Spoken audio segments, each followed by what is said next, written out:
Good morning. Welcome, everyone. I just want to make sure everybody can hear me okay. Thank you for joining us for today's webinar. My name is Kristin Pekoll, and I am the Assistant Director in the Office for Intellectual Freedom within the American Library Association. In my role at ALA, I work with librarians and teachers who are experiencing challenges to resources in the library, the classroom, or the curriculum. Traditionally, these resources are books, but we've also worked to support programs, displays, reading lists, and databases. Today, we are presenting When Books Spark Controversy, Best Practices for Administrators, presented by the State Library of Oregon, the Oregon Department of Education, and the Oregon Association of School Librarians. This webinar is about strengthening partnerships and increasing communication with administrators, superintendents, and principals to help defend the books and resources that are so important to our kids as they grow into informed adults. Just a little bit of housekeeping before we get started. If you have any questions during the presentation, please type them into the question and answer box in your Zoom control panel. I'll bring them up during the Q&A at the end. While the webinar has been advertised as 1 hour long, our panelists have agreed to stay an additional 15 minutes to answer any questions. This webinar is being recorded, and everyone will receive a link to the recording, the slides, and the resources. So don't worry if you need to cut out before the conversation ends. Our panelists today include Evie. Evie is a rising 5th grader who loves to read. She has participated in the Oregon Battle of the Books for the last 2 years. Last year, her team represented her school at the regional competition. She also happens to be transgender. She transitioned from male to female name and pronouns when she was in 1st grade. She is an inspiring gymnast and contortionist. Ballance is the English Language Arts Education Specialist at the Oregon Department of Education. She was a high school language arts and social studies teacher before earning her administrative license in 2008. Since then, she worked as an assistant professor of education at George Fox University, supporting literacy education efforts throughout Oregon. She was an education developer for a local online school, and most recently served as a mentor for all new K-12 teachers in 2 small school districts in Oregon. Marie received a BA in Humanities and an MA in Teaching from Concordia University, Portland, and an ED from George Fox University. Miranda Doyle is District Librarian for Lake Oswego School District, just south of Portland, Oregon. She oversees 10 school libraries, elementary through high school. She is the Intellectual Freedom Chair for the Oregon Association of School Libraries. Before working in school libraries, Miranda was a YA and children's librarian at several public libraries, including San Francisco Public Library, and also worked as a librarian in the Philippines. She received her MLIS from San Jose State University and her teaching credentials from San Francisco State University. And Steve Cox is a recently retired administrator. He was a high school library media and classroom teacher for 15 years in the Battleground School District. He served as a high school assistant principal in the Vancouver School District for 9 years and was a district library media coordinator in the Salem-Keizer School District for 8 years. He received a bachelor's degree in telecommunications and a master's degree in curriculum and instruction from the University of Oregon. He received his administrator certificate through Washington State University. Because we don't want to monopolize Evie's summer vacation, she's agreed to answer a few questions after her portion of the webinar. I would like to remind our attendees to be thoughtful about your questions and to remain on topic. And now, without further ado, I'm excited to invite Evie to share her thoughts. Evie, the floor is yours. Hi. My name is Evie. I'm 10 years old, and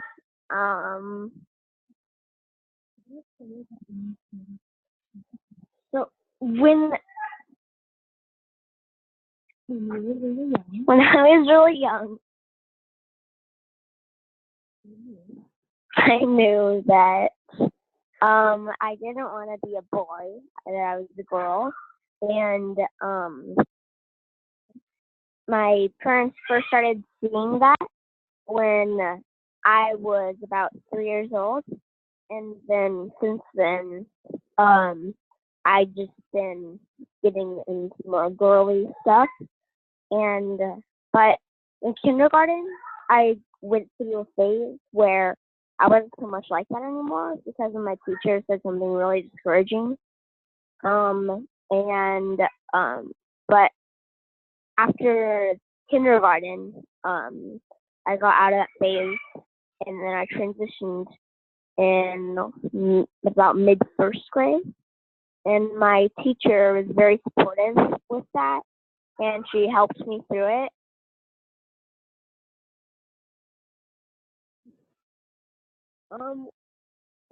When I first read George, I the right now is one of my favorite books, and just when I first read it, it was my favorite book. I felt I could relate to it definitely, and just I could just like I've had those same experiences.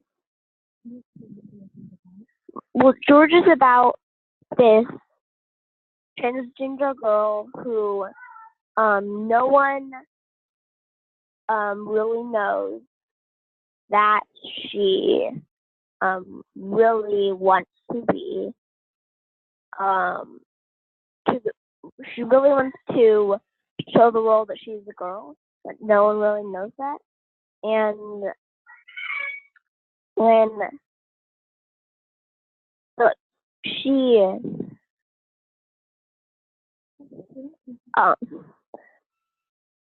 so it's just her story, and about how she got through that, and it's just a really good book.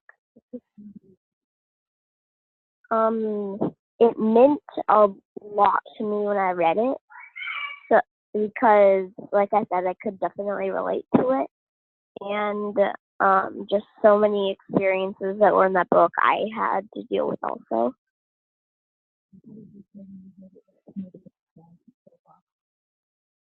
When I heard it was maybe going to be banned from OBOB, I really don't know. I felt horrible because I love that book, or I still love that book, and just there's one little part in it that everyone was focused on, and that made them just like flip out about it. It's one part of the book. There's a whole other story. I bet every single one of them didn't even finish the story. What would you have done? What was your thought if it had been banned from OBOB? If that book had been banned from OBOB, I would have for sure dropped out. I love that book so much.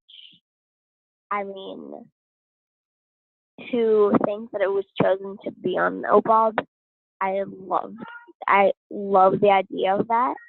Just if it had been banned, it just was. I don't know what I would have done. Why I love the idea of it being included in OBOB is because it basically can educate the world and like about transgender people and about the experiences that some of them have to go through. just to let people know. I think I'm done.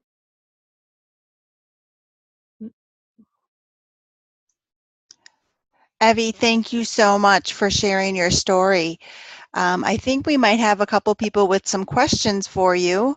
Let's see.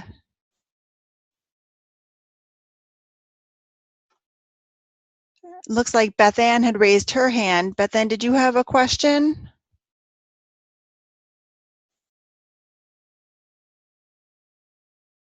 Are you able to type it in the chat or enter it into the Q&A?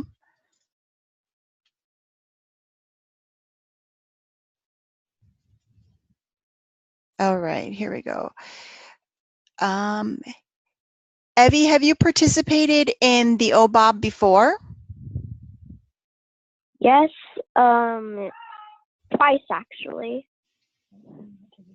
So I went to regionals last year representing my school, and so my team went 1 point ahead. I think it was 1 point ahead of the other team that would have been competing against, that we would have been competing against.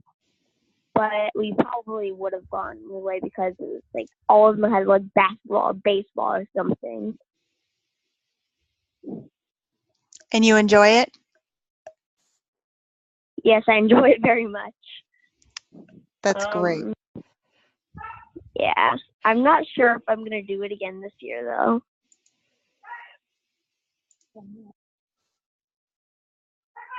So a question, another question that we have for you is, what advice would you give to your principal if a book was challenged at your school?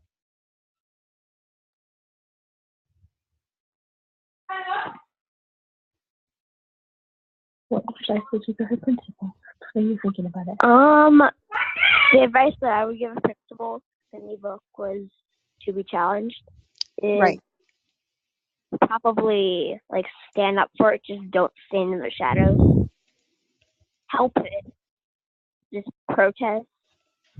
Just like just don't be afraid. Basically. Don't be afraid. What perfect advice.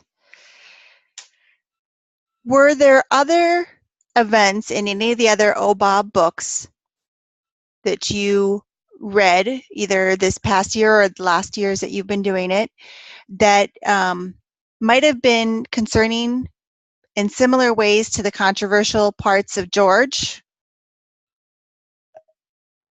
Do you remember if you read any other controversial books?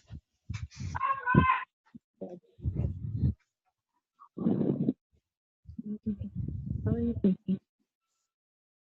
What are you thinking? I don't. I'm thinking. No problem.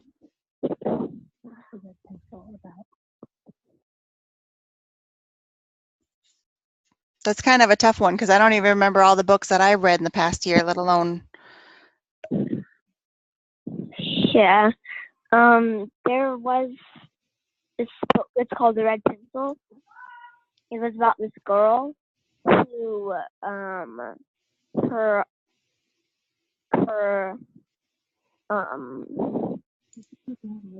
village was attacked by these people in helicopters. I forget what they called the people, but they killed her dad in front of her. So, and it was just about her surviving. And she went to this other camp, which was not a nice camp. And she saw this one lady who was, her husband wanted her to do all of his dirty work. Like, for example, cleaning up the poop from his underwear. Yeah, I could see where that would be very traumatizing. Do we have any other questions for Evie before she heads back to enjoy her summer?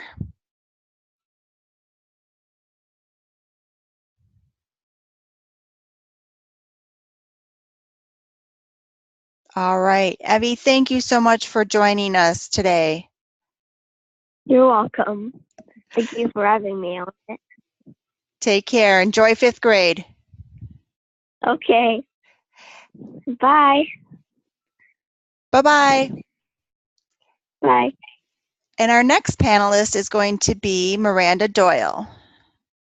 Hi, this is Miranda. So I think as Evie so gracefully explained, books provide a window into other people's minds and lives, and they're also mirrors to affirm our own experiences. And it's really important that we have books that mirror the experiences of our students, including Evie and many others. I'm going to show a short video clip that explains that concept of windows, mirrors, and sliding doors. And this relates to our topic in that books that are challenged in school libraries and in school curriculum are often books that give us a window or act as mirrors. So I'm going to show this short video clip and then talk a little bit more about that.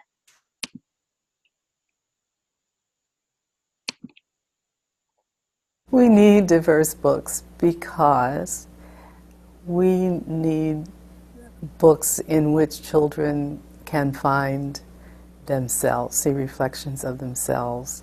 I wrote a piece, maybe in 1990 it was published, which I called Mirrors, Windows, and Sliding Glass Doors. And I think that's really why children need to see themselves reflected, but books can also be windows, and so you can look through and see other worlds and see how they match up or don't match up to your own. But the sliding glass door allows you to enter that world as well. And so that's the reason that the diversity needs to go both ways. I mean, it's not just children who have been underrepresented and marginalized who need these books. It's also the children who always find their mirrors in the books and therefore get an exaggerated sense of their own self-worth and a false sense of what the world is like, because it's becoming more and more colorful and diverse as time goes on. So I think that's why.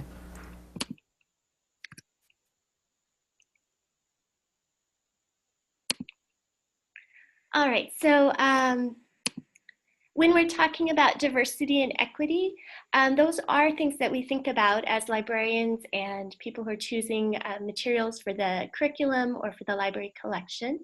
Unfortunately, diverse books are often the most challenged, and we have a graphic here showing the most challenged books of 2017, and the majority include diverse characters or experiences that are important for our students to have access to see themselves and to understand and get a window into the lives of others.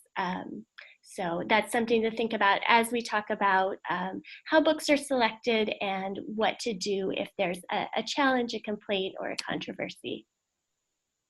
So as librarians, we think about, and as educators, we think about intellectual freedom.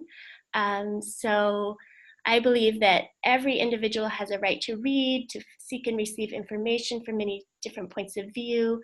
And while, of course, parents have the right to decide what their own children read, and most districts have a policy in place where, for example, if a student's parents don't want them to read something that is in the curriculum, they can read an alternate book. And I'm going to talk in a minute about the difference between a book in the curriculum and a book in the library that's independent reading. But just as a quick background, we don't want one group to decide what other students read, though they may be able to decide for their own children. So if you're preparing for book challenges, it's important to understand the difference between independent reading, where a student can choose their own books. For example, if they go into the school library and they're looking for a book No one's telling them, their teacher is not saying you have to read this particular book. And know that books in the school library are chosen. Most districts have or should have a selection policy, a collection development policy. And as a librarian, that's how I choose books. I use professional reviews. So I might use a review from School Library Journal, for example, that's written by a librarian, a teacher, someone who's read the book. Unfortunately, I'm not able to read everything myself. So we rely heavily on professional reviews to decide if the material is appropriate for that level. We're not censoring when we select, we're selecting appropriate quality books for our collection. So if a book's in the library collection, it might not be right for every student, but it should be appropriate for some students and for that grade level. And so then separately, we have curriculum. So for example, if all students read To Kill a Mockingbird or Romeo and Juliet, most districts have an approval process for that. There's a process that they go through to adopt that curriculum. And students may be able to opt out of that particular novel, but if there's a challenge to that curriculum material, a parent or someone in the community might be saying, hey, we don't think this is appropriate for students to be assigned. And so understanding the difference between independent reading and something in the curriculum is important. And then something voluntary like Oregon Battle of the Books is a voluntary program. So even students who are participating are not required to read all of the books in that program. So that would be considered independent or voluntary. It's really important that you know in advance of any issues, challenges, or controversies what your district selection policy is. So how do your schools and libraries decide what books to purchase, whether for the school library or classroom libraries, or for the curriculum, and that you have a reconsideration policy. So this would be the policy, the procedure, if someone does challenge library or curriculum materials. And that should be very specific in terms of this is the process, this is who decides, and it's best if it's a committee process, if there's a review process, and then it is not up to one administrator to make a decision. There is an established policy. And most districts do have reconsideration policies, but if districts that don't really need to develop them, and we have some resources for that. And then finally, the reconsideration form would be something that a parent or community member fills out. And it might ask questions like, what is the book you're objecting to? Or what is your objection? And it will also ask usually, have you read the entire book or reviewed the materials entirely? Because we don't want to base a decision or a challenge on one small part of a book. It should be considered as a whole. Okay. And so I do have here some links that you'll be able to see about how to write one, some examples, making sure that you have a good policy in place. So that's very, very important to have. For example, I'm just going to, pull up here an example of a reconsideration policy. So this is the procedure. And as an administrator, I think I would really want to have something like this in place and know about it so that if you do get a challenge, there's a process to follow.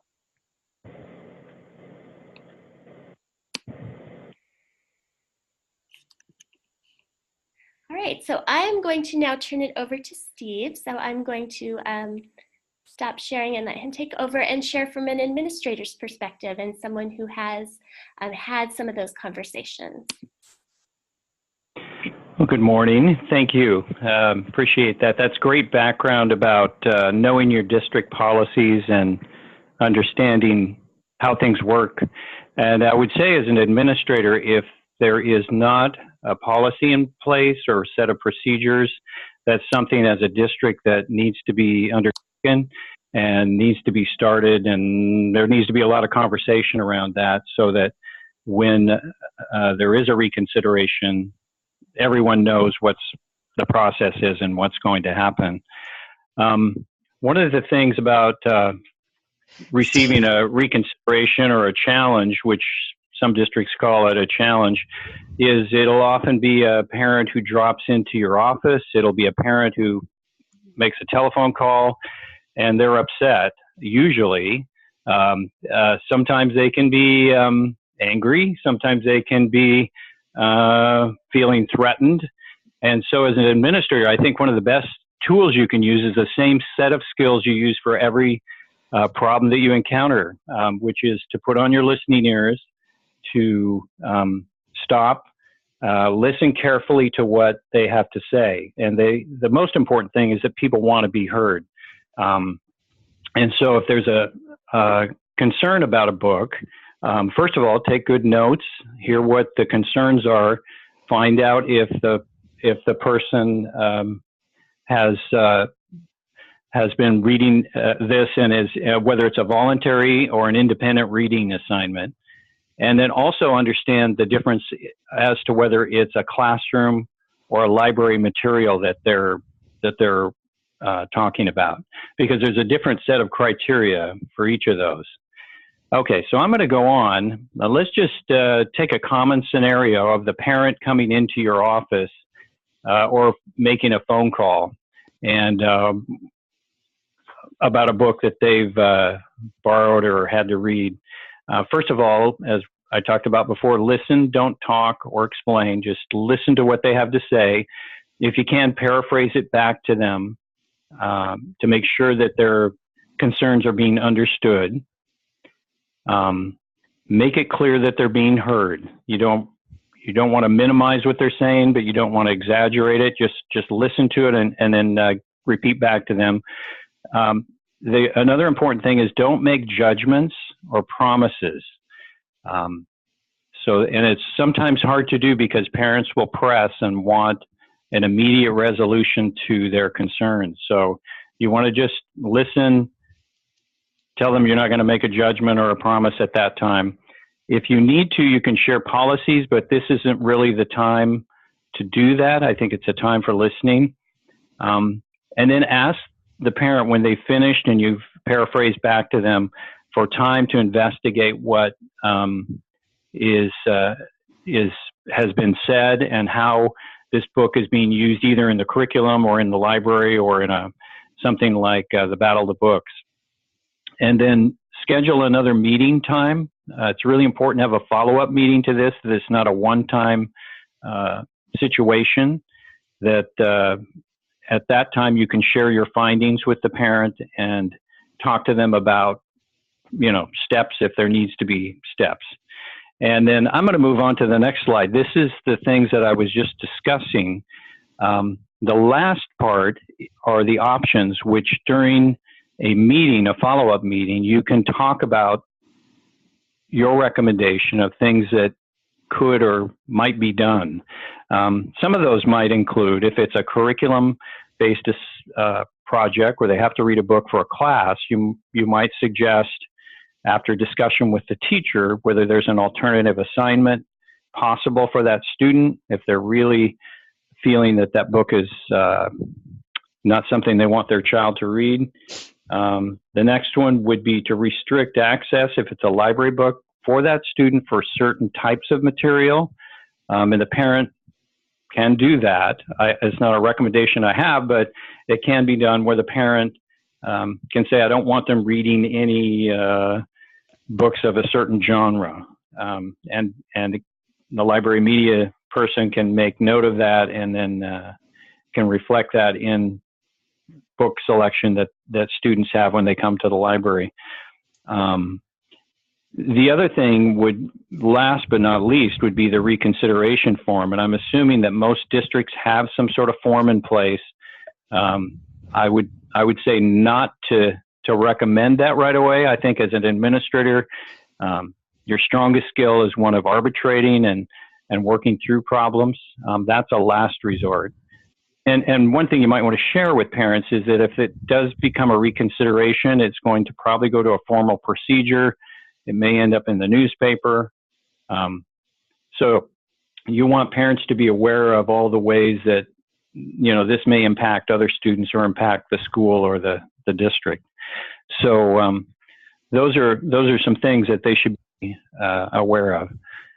I'm going to move on here, and I think Miranda talked about this a little bit earlier about using professional reviews. This is really important because as an administrator, it's really helpful to have reviews for a book that a parent or community member is concerned about, that you can share with them to say, here's a review in a professional source, from a professional source that we used in selecting this book.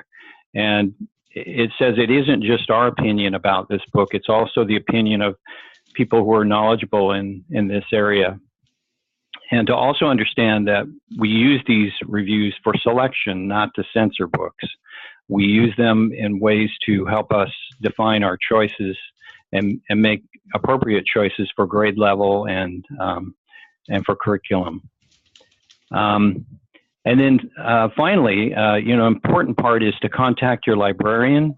They have lots of information. I know a lot of administrators or teachers may not know about review sources, but you can contact your librarian and ask them to help you with this. And this should be done actually ahead of any kind of reconsideration process, so that the parent or community member knows that we've done our homework ahead of time. We've already looked into the reviews for these materials before they're ever used in the classroom or in the library, so that they know we're making wise decisions on every book that we place in our schools.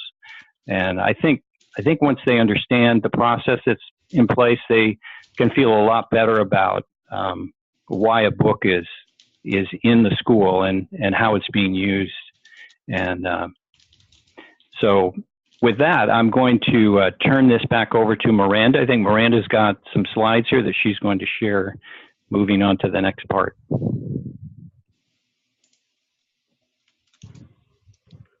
Okay, great. So I was just going to give a few don'ts of things to watch out for when you're having that conversation about a book with, we said a parent, but it could certainly be a community member, it could be a teacher, even library staff, or it could be counselors. So whoever you're talking to about a book and whether it's appropriate and whether it's one that students should be reading, you want to be careful not to get agitated or sound upset. So you just want to be calm, of course. And as Steve said, I think this is just the basics for whenever you talk to someone about an issue they have.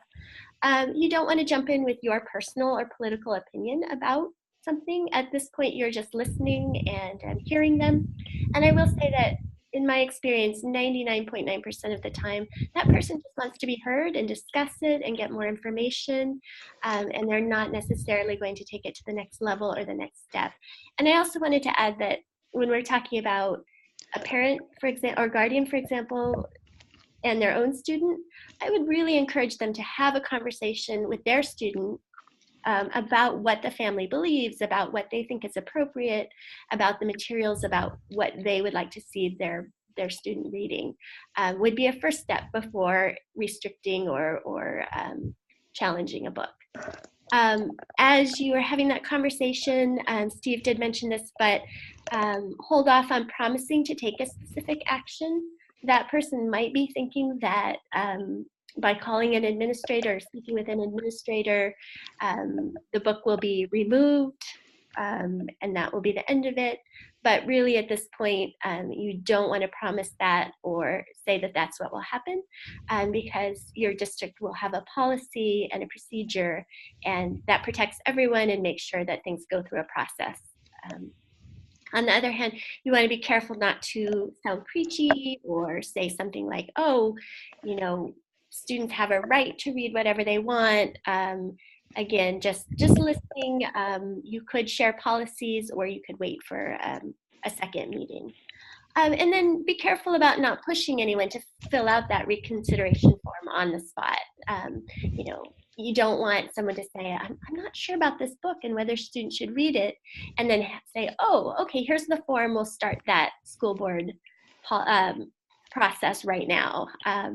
Again, most people don't want to continue that into a formal challenge.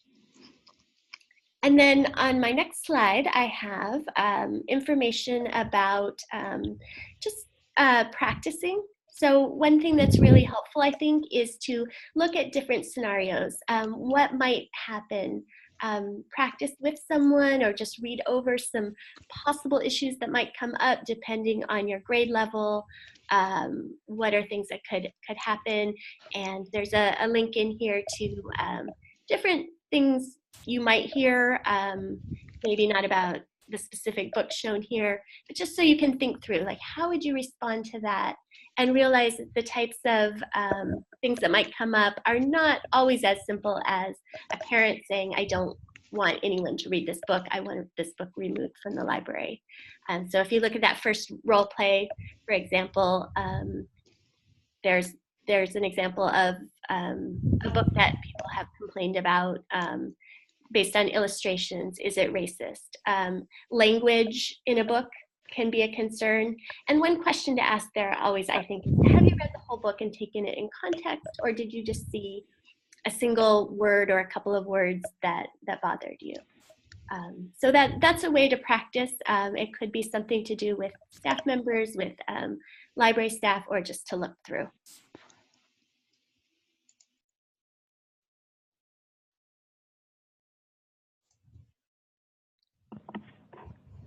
Okay, good morning, everyone. So I'm going to share my screen here in a moment. Okay, so that we can look through this. I'm Marie Ballance. I'm the ELA Education Specialist, as was mentioned earlier. So I'm going to walk through a few things that we have been talking about here at the Department of Education.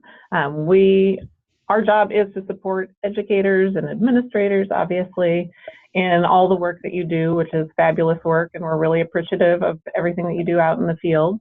And so we hope to have some support documents for administrators and educators soon about this issue. They're still in the works. But I just thought I'd share a little bit, especially coming from my background as an administrator and then as a mentor for new teachers, when they receive challenges to particular things, like what were some of the guidance that I could provide them and how could we approach these particular subjects. So the first thing that we have to look at is we do actually have an OAR in Oregon about this. It's called Discrimination Prohibited. It is designed to make sure that all students have a learning environment that's free from discrimination. And so there are protected classes that are called out about that. And when we are thinking about how are we going to approach diverse materials within our classroom, within our particular school, we do need to ensure that we are creating a safe and welcoming environment for all students, as you well know. And then the State Board of Education actually came out with a statement in November of 2016 where they reaffirmed our commitment to diverse perspectives within the school setting. So I put a quote up here. It says, Oregon schools should be venues for critical engagement in these diverse perspectives and for thoughtful dialogue. Within that statement, the State Board of Education also reaffirmed their commitment to equity and ensuring that all students have access to educational resources that promote a diverse group of perspectives. And so that's where the state level is coming from and what we're trying to support as you are looking at these particular situations within your schools or your districts. Also, as I'm sure you are all well aware, TSPC, so the Teacher Standards and Practices Commission, actually requires that our licensed teachers are considered culturally competent educators that promote equity and create respectful environments. So within TSPC's ethical educator guidelines, they actually call out some of these bullet points here, which that teachers need to have the ability to provide a climate for students that's conducive to learning and respects the rights of all. They promote equity and student access, they advocate for social justice, and they navigate around some of these issues that can be really complex about race and ethnicity and religion. So within our licensing board, this is one of the expectations of our particular educators. There is actually some case precedent about challenged materials, as I'm sure you know. One of the cases that I read about more recently was actually a case from 1982. So Board of Education Island Trees Union Free School District versus Pekoll. This actually talks about, there was a challenge to some instructional materials, and the Supreme Court said that school officials can't remove books from a school library just because they objected to the ideas within that particular book. So Supreme Court looks at this and says, you have to have reasons, they need to have some clear guidelines if you're going to remove materials from a particular school library. In 1988, we had another school district case that went all the way to the Supreme Court. Hazelwood School District tried to regulate some student-free speech, and the Supreme Court ruled that if you regulate student-free speech, and that includes like access to materials, if you regulate things, then there has to be a legitimate pedagogical reason for that regulation. So all of that goes to say, we're looking at ensuring that students within our schools have access to a wide range of diverse materials, but then we also acknowledge, and the Supreme Court has upheld this as well, parents may exempt their children. So if I'm a parent and I have an issue with a particular book, I can ask for an alternative assignment from the teacher that will still meet the standards, something that I don't object to, and I can ask for that for my child. But I cannot ask that, you know, no one in the classroom be allowed to be exposed to that particular book or instructional material. I just have control over my particular child.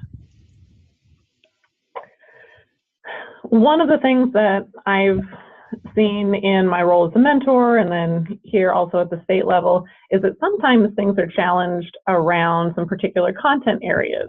And so that to me indicates our need to communicate what our students are expected to learn at particular grade levels. So what are in those content standards?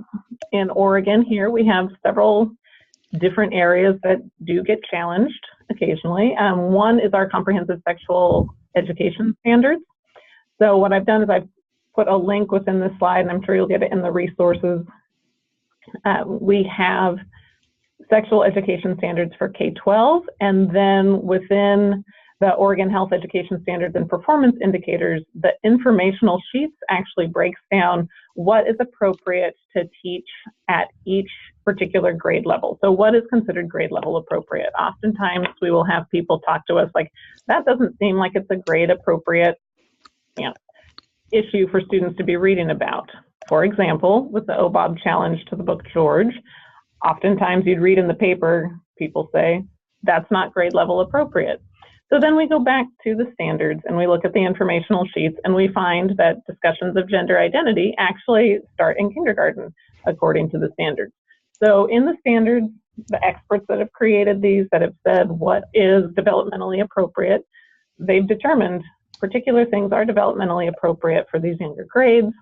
So let's use our resources and make sure that we're well aware of them as administrators, and that we help support our teachers in their knowledge and understanding of these particular grades.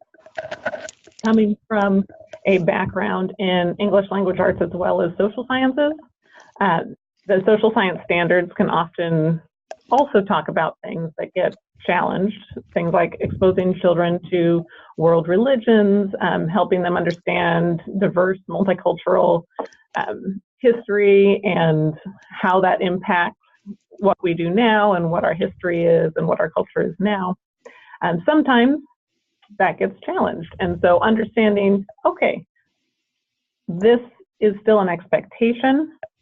So if a particular parent has an issue with a book or an instructional material that is attempting to educate students about, say, a particular world religion, a teacher needs to be able to articulate about the standards that they're trying to cover, as well as provide alternatives to help students learn and demonstrate proficiency in those standards in using some different instructional materials that a parent may not object to.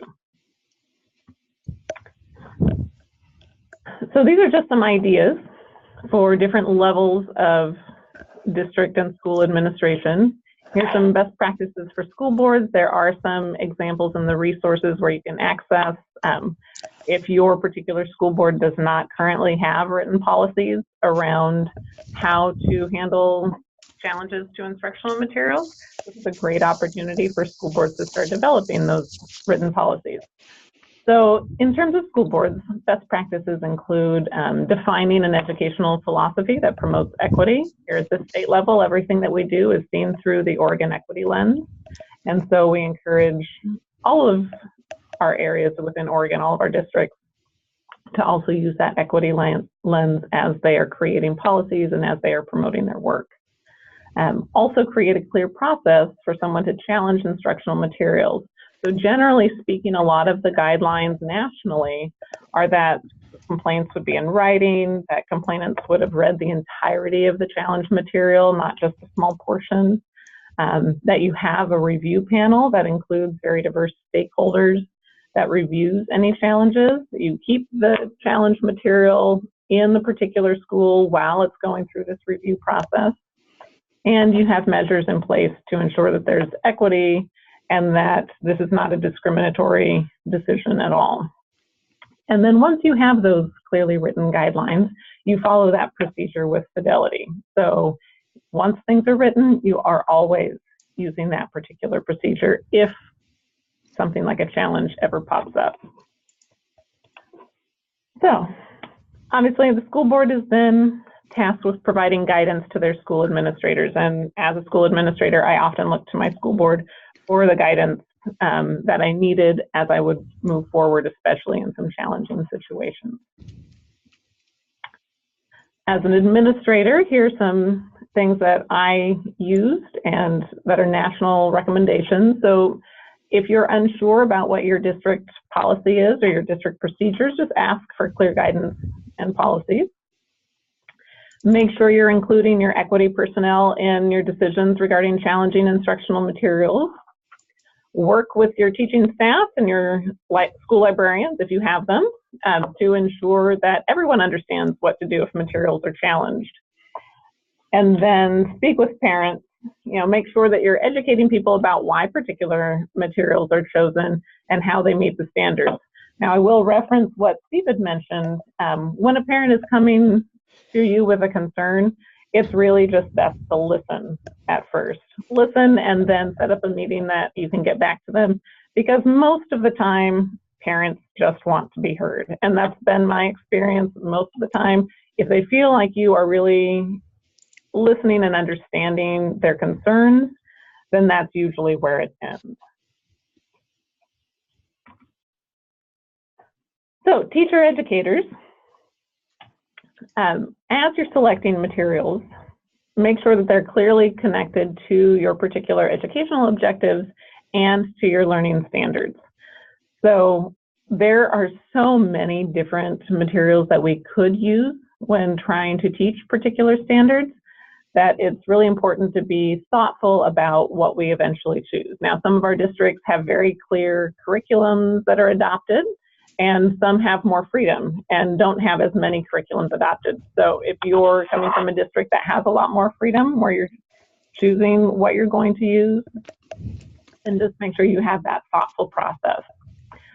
We want to, as teachers, make sure that we're including those historically marginalized voices so that our students have access to this diverse curriculum.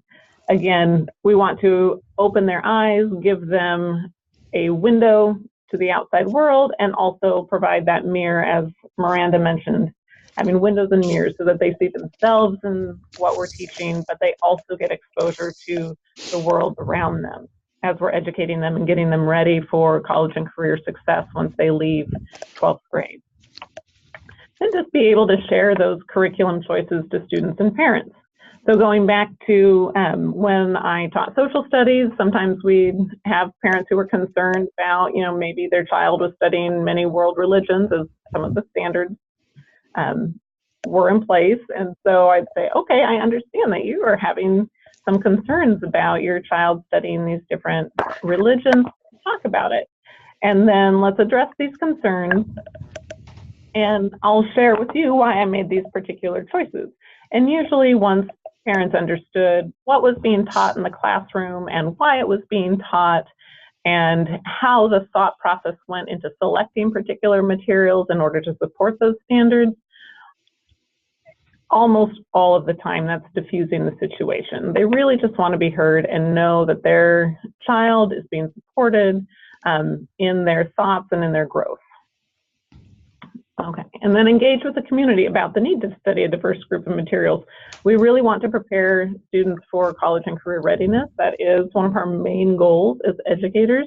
And so when they get out into college or when they get out into the career field, they are going to have a lot of diversity surrounding them, and we want to make sure that they've had that exposure and that knowledge and understanding that prepares them for the interactions that they'll have at college or within a career. Then if you do have a parent who just really wants to challenge material, know where you can report that particular challenge. So the Office for Intellectual Freedom usually has a lot of resources and a lot more information about this. So I would strongly encourage teachers to actually go to their website and look around, see what they have. And then definitely, if we are teaching to the standards, we do need to make sure that we have alternates so that students can still reach those particular standards. If a parent says, no, I absolutely do not want my child reading this particular book or consuming this particular instructional material, have an alternate. The student still needs to demonstrate proficiency in those standards. And so they can do that through some additional means. All right.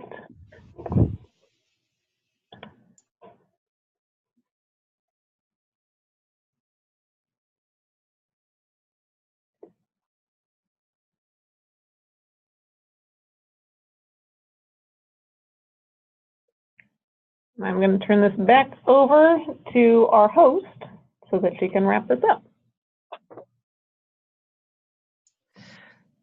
Sorry, I thought I was unmuted and I was not.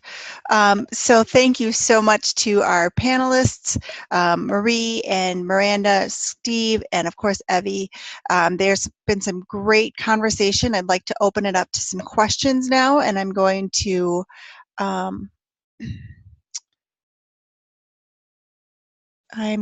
bring this full screen.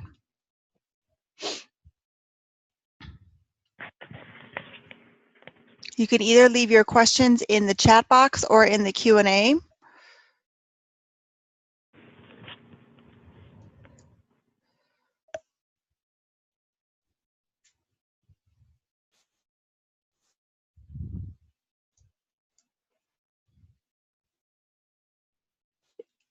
If you'd like to share any particular situations where you would like to have clarity, we could talk about that as well.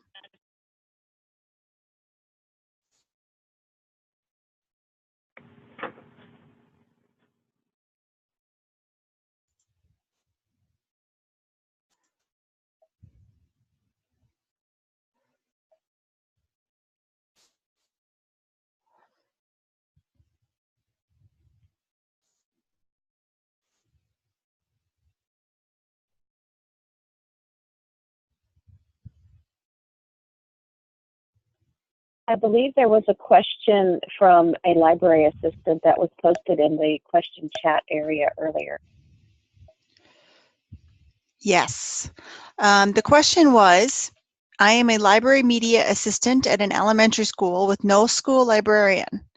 If a parent comes to me to ask that I restrict their child's access to certain books, should I just go ahead and do that or refer them to the principal? And Steve, do you want to share a little bit about your response?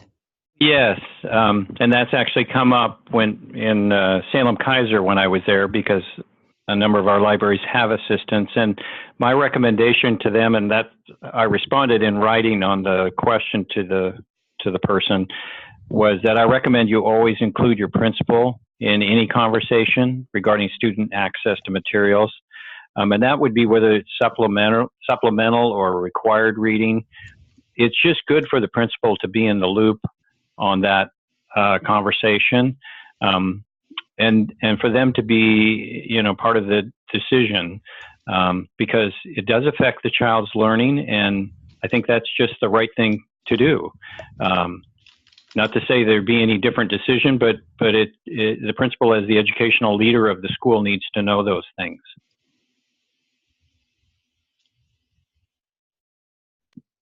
And if I can jump in on this, I agree with that. I would say hopefully the principal or the library assistant would also have a conversation with the parent about sharing their values, their thoughts on book selection with the student, and seeing if it's possible to help the student choose books that the parent would consider appropriate. It's very hard for a library staff member to know when recommending books to a student if that's going to fit with what the parent wants. Are they going to restrict certain topics? The most effective thing would be to help the student understand how to select books that would work, and to discuss them with the parent. So I know that doesn't always work, but that would be my first step. Any other panelists have thoughts they want to share?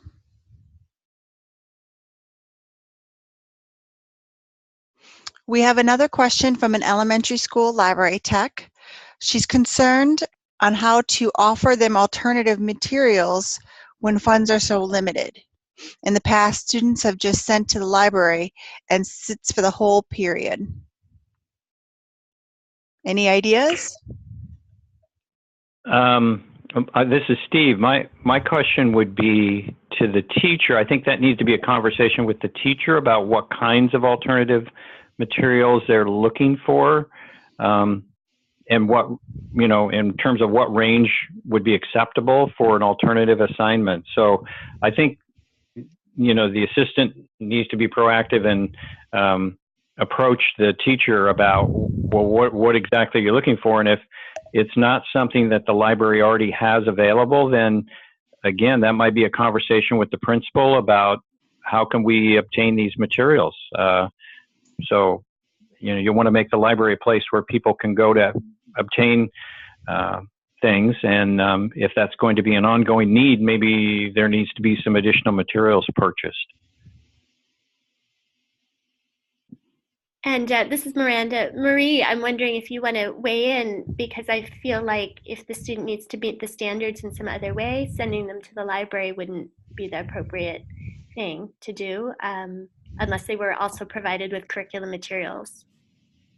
Right, so I will jump in here. Thank you, Miranda, for mentioning that. That is actually something that I was thinking about as Steve was talking. So coming from a teaching perspective, obviously the teacher has a really in-depth understanding of what those standards are and what it's going to take in order to demonstrate proficiency on those standards. So if you are a school library tech, I would sit down and have a conversation with the teacher saying, okay, so what are the alternatives that the student could do, and really set up the expectation, or hopefully the administrator is setting up the expectation, that if a student is sent to the library instead of participating in class, like for example, maybe they're not allowed to watch a particular documentary. That happens in health classes sometimes, especially at the middle school level.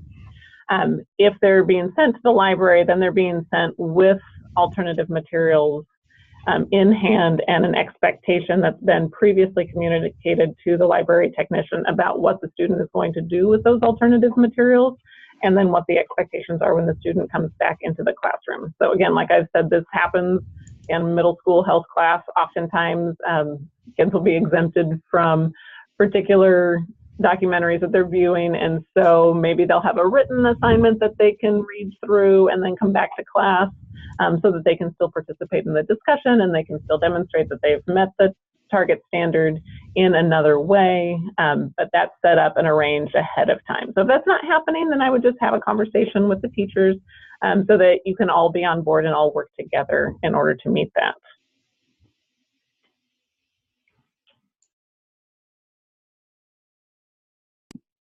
To jump in and answer a question about what suggestions I would have for school administrators when a library paraprofessional is running the library, as far as who is making book purchasing decisions. In my district, as the only credentialed librarian, I do the selection for the secondary schools, and then I review the order list for the elementary schools. But of course, that's difficult to do. If a district does have a district level person, maybe they can do that. And that's what makes it so hard when we don't have credentialed librarians who are overseeing a collection. But I would say, just as much as you can, get guidance from a professional librarian, use professional reviews, get some training in that. It definitely does make it easier for administrators knowing that a library collection is selected by professionals, because you wouldn't have as many opportunities for things that aren't appropriate to be in the collection. Yep, this is Steve again, and that's so true, Miranda. And on one of the slides that I shared, there were 3 sources listed that I didn't go into, but one of them was Booklist, and another one from EBSCO that's called Novelist. Some of those are subscription based, in that you have to have a subscription through Follett or EBSCO, or even through Booklist. But those sources are really valuable, and the money you would pay for the subscription is well worth that in terms of being able to get access to reviews. So highly recommend that, even if just one person in your district has access to those reviews.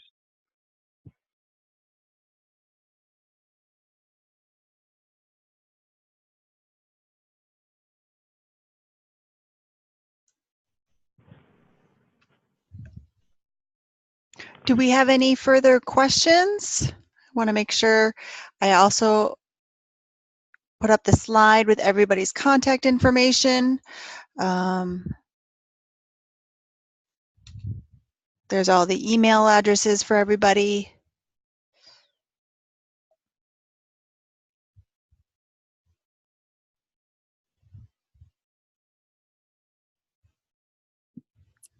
Great. And can I add one last thing? Is it's important, if there is a challenge, that be reported to the Intellectual Freedom Committee, to me, to ALA. We want to keep track of challenges and find out what happens, and also, of course, provide support. And they can be confidential reports as well. I mean, don't feel that, we're going to publicize this all over the place. We're not going to call the media. We're there to support you as an administrator, an educator, a teacher, a librarian. And our goal is just to be able to know about these issues so that we can continue to provide resources and education for them.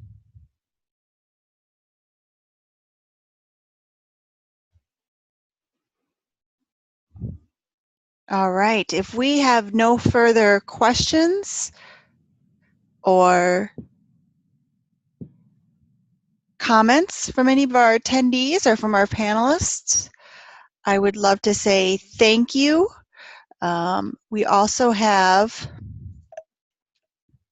all of our resources are listed here.